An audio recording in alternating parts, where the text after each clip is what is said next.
The room went silent when my mother laughed. Not an awkward laugh, not a nervous one. It was loud, confident, the kind of laugh that tells everyone else in the room, yes, I meant to say that. I stood there, frozen, while every pair of eyes turned toward me. My aunts, my cousins, even my grandmother. That was the moment I realized this wasn't a joke. This was mother humiliation, served publicly, deliberately, and without mercy. I had spent my whole life believing family meant safety, that no matter how messy things got, your own mother would never cross that line. I was wrong. She didn't just embarrass me, she exposed me, twisted the story, and turned a family gathering into a courtroom where I was the only one on trial. And the worst part? She smiled while doing it. I remember thinking, maybe I misunderstood. Maybe I was being sensitive. Maybe this was just another piece of family drama I should swallow like I always had. But then she kept going. Each sentence cut deeper, each word carefully chosen. Private moments I trusted her with suddenly turned into entertainment. That was when the betrayal became undeniable. I could feel my face burning, my hands shaking, my heart pounding so loudly I was sure everyone could hear it. No one defended me. Not a single person. That silence was louder than her voice. In that moment, I wasn't just ashamed. I felt small, like the child I used to be, standing in the kitchen being scolded while everyone else pretended not to hear. Except this time, I was an adult, and she did it anyway. That's the thing people don't talk about enough. When the person hurting you is your own mother, the pain doesn't feel like anger at first. It feels like confusion, like self-doubt. You start asking yourself questions that slowly eat you alive. Did I deserve this? Am I overreacting? Why does this keep happening to me? I left that gathering early, not because anyone asked me to, but because staying would have broken something inside me I wasn't sure I could put back together. I sat in my car for a long time before turning the key, hands on the steering wheel, tears falling without sound. That was the night something changed. Not loudly, not dramatically, quietly. Because when mother humiliation crosses into public betrayal, it stops being just emotional conflict. It becomes a line you can never unsee. And while she thought she had won that night, she had no idea she was setting the stage for a revenge story she would never see coming. If you've ever been shamed by someone who was supposed to protect you, if you've ever been hurt in a way that made you question your own worth, then you already know. Some wounds don't scream, they wait. Growing up, I didn't think my mother was cruel. Strict? Yes. Controlling? Definitely. But cruel? I didn't have the language for that yet. To the outside world, she was admired, the kind of woman people described as strong, outspoken, brutally honest. Everyone said I was lucky. She just wants the best for you. You know how mothers are. You'll understand when you're older. So I learned to doubt myself instead.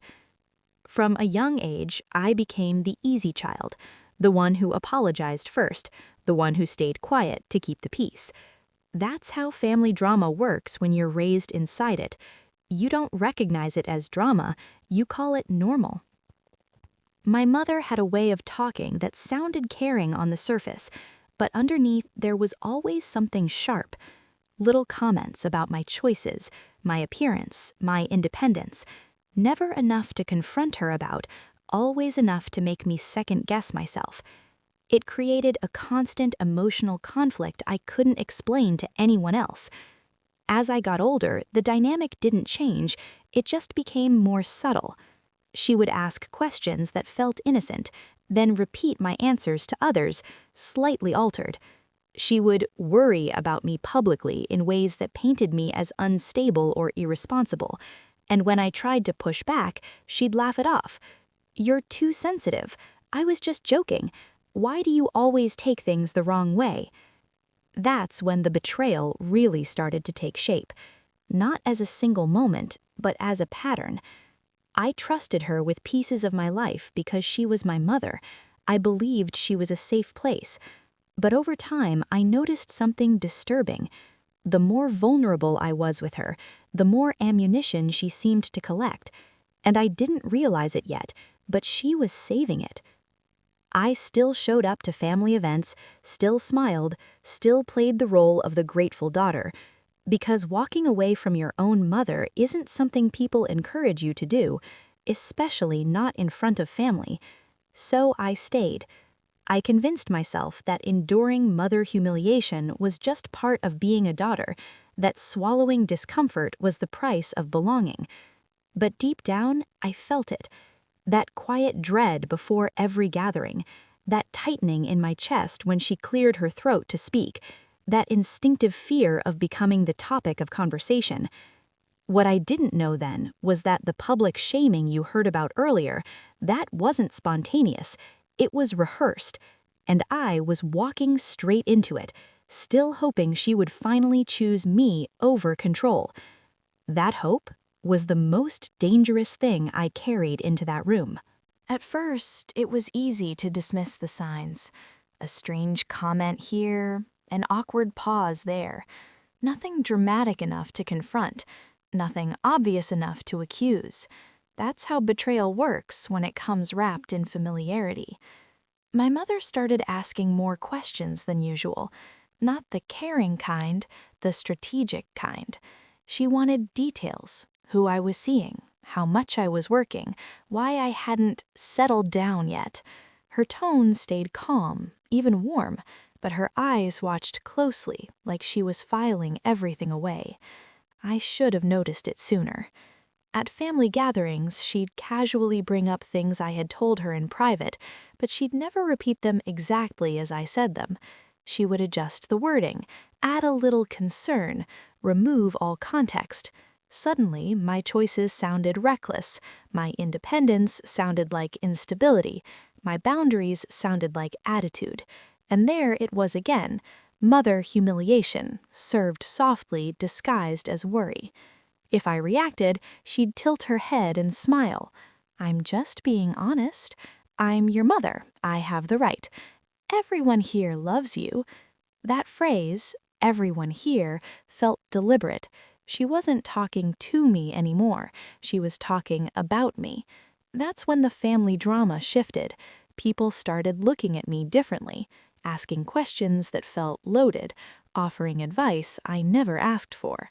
I could feel my reputation being reshaped in real time. Still, I stayed quiet, because confronting her never led anywhere good. It only made things worse, more subtle, more passive, more calculated. She knew exactly how far she could go, and the more I tried to pull back, the more she pushed forward. What hurt the most wasn't the comments themselves. It was realizing she enjoyed the power. She enjoyed being the narrator of my life. I remember one moment clearly. We were alone in the kitchen after dinner. I told her, calmly, that some of the things she shared made me uncomfortable. She looked genuinely surprised. Then she laughed. "Oh, honey," she said, "you really think anyone takes that seriously?" That's when it hit me. She knew exactly what she was doing. The emotional conflict inside me became unbearable. I was torn between wanting her approval and wanting my dignity, between keeping the peace and protecting myself. I started dreading the next family gathering, not because of what might happen, but because I felt it would. She was setting something up. I could sense it in the way she watched me, in the questions she asked, in the stories she half told, then saved for later. And the worst part, I still showed up, still hoping that maybe this time she wouldn't cross the line. But deep down, I knew. This wasn't misunderstanding anymore. This was intentional, and I was about to learn just how far betrayal could go when it came from the person who knew me best. The gathering was supposed to be casual, nothing formal, nothing tense, just family, food, and familiar faces. That should have been my first warning. My mother was unusually cheerful that day. Too cheerful. She hugged everyone, laughed louder than normal, kept glancing in my direction like she was waiting for her cue. I felt it in my chest before anything happened, that tight, sinking feeling you get right before bad news. Dinner went on as usual. Small talk, clinking glasses. Then, halfway through, she stood up. Not abruptly, not dramatically. Calm, composed, smiling. "I just want to say something," she announced. The room quieted. My stomach dropped. She started talking about family, about honesty, about how, as a mother, she felt responsible for speaking the truth, even when it was uncomfortable. People nodded. That's when she said my name, and everything after that felt unreal. She began listing my concerns as if reading from a script, things I had shared privately, moments I trusted her with. But now, stripped of context, they sounded like flaws: irresponsible, unstable, ungrateful. This wasn't just mother humiliation anymore. This was a public dismantling. I tried to speak, tried to interrupt. She raised her hand, politely, and kept going. The room stayed silent. Every second felt longer than the last. I could feel the family drama crystallizing around me, trapping me in place. Then she laughed, that same laugh, the one that said she was in control. She ended by saying, "I just think it's important we all know what's really going on." That was the moment something inside me cracked. I wasn't crying, I wasn't yelling. I felt empty. The emotional conflict that had been building for years collapsed into one simple truth. She wasn't protecting me. She was using me. I stood up without saying a word. My legs felt heavy, my vision blurred. No one stopped me. Not when I grabbed my bag, not when I walked past the table, not when I closed the door behind me. Outside, the air felt cold and sharp. I leaned against my car and finally let myself breathe. That's when the weight of the betrayal fully hit me. Not because of what she said, but because of what she proved. She would never see me as a daughter, only as a story she could control. I sat there for a long time, staring at the steering wheel. I didn't know what I was going to do next, but I knew one thing for certain. I would never let her do that to me again. And while she thought that night ended with my silence, it was only the beginning. I didn't confront her. Not that night, not the next day, not even the week after. That surprised her. She was used to reactions, tears, arguments, long messages demanding explanations. My silence unsettled her. For the first time, I stopped trying to correct the story she told about me. I stopped defending myself, stopped asking for fairness. Instead, I started observing. And that's when things became clear. My mother didn't thrive on truth, she thrived on control, on being the source of information, the voice everyone trusted. So I decided to take that power away, quietly. I became careful with my words, polite, neutral, brief. No more personal details, no more emotional confessions. Every conversation became surface level. She noticed. She started calling more often, asking why I seemed distant, telling me she was worried. That word again. But this time, I didn't reassure her. I let the silence do the work. At family gatherings, I stayed calm, friendly, unbothered. I didn't correct her stories, I didn't argue, I simply let her talk. And something interesting happened. Without my reactions to feed off, she began to over-explain. She contradicted herself, added unnecessary details, exaggerated.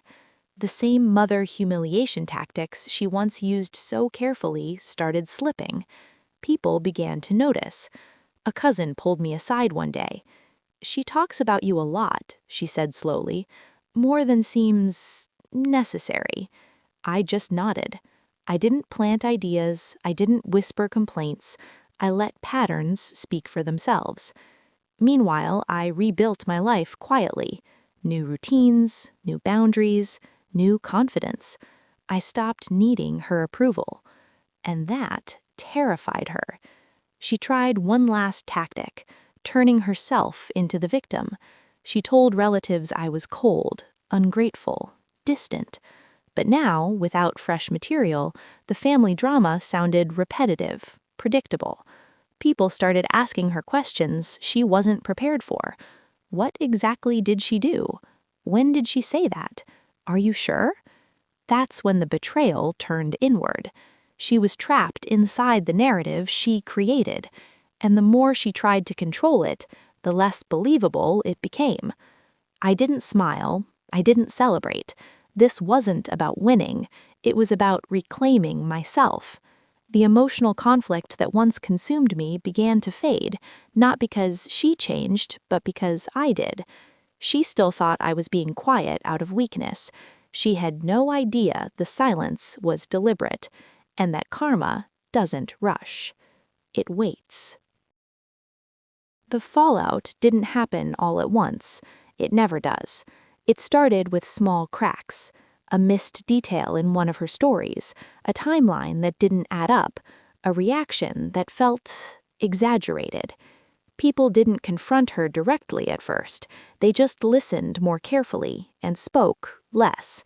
At the next family gathering, I noticed the shift immediately.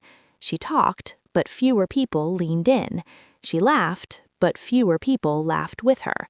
She brought me up, of course she did. Another concerned remark, another attempt at subtle mother humiliation. This time, something changed. My aunt frowned.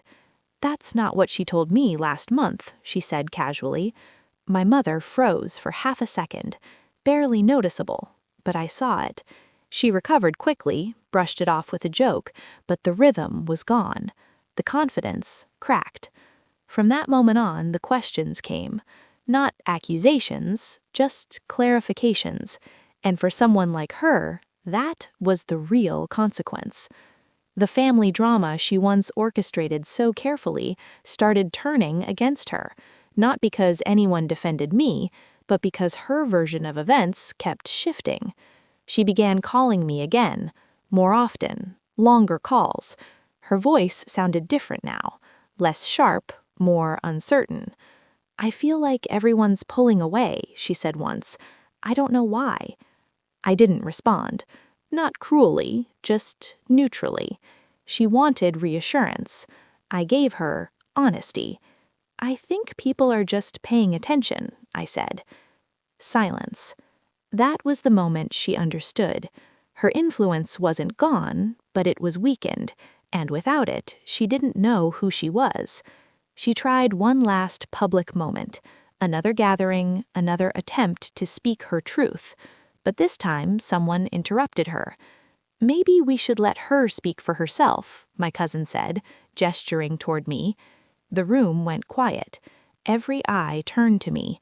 My heart raced, but I didn't feel small anymore. I didn't expose her. I didn't accuse. I simply said, calmly, "I prefer to keep my private life private." That was it. No drama, no defense. And yet, the impact was immediate, because suddenly her role as the storyteller collapsed. There was nothing left for her to perform. The betrayal she had relied on to elevate herself had nowhere to land. People didn't confront her afterward. They just stopped engaging. And for someone like her, that was the real consequence.